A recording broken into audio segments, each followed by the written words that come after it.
This morning, the window for the more than 2 million federal employees to accept a buyout offer is now closed, as Elon Musk and his Doge team cut the government's workforce under the direction of President Trump. Speaking remotely to the World Government Summit in Dubai overnight, Musk says he wants to delete entire agencies. It's kind of like leaving a weed. If you don't remove the roots of the weed, then it's easy for the weed to grow back.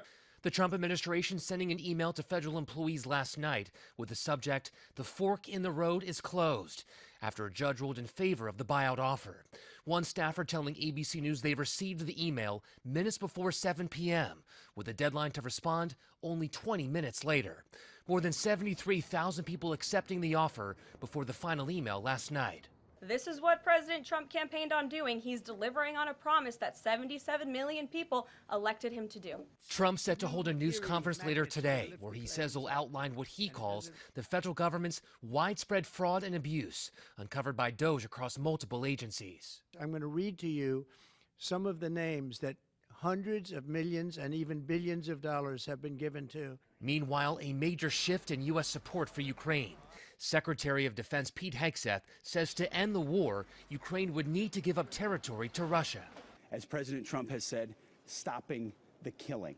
And so that will require both sides recognizing things they don't want to. It comes after the prisoner swap involving Mark Fogel, a U.S. teacher who was wrongfully detained in Russia. In exchange, the U.S. releasing Alexander Vinnik, a Russian arrested in 2017 on cryptocurrency fraud charges.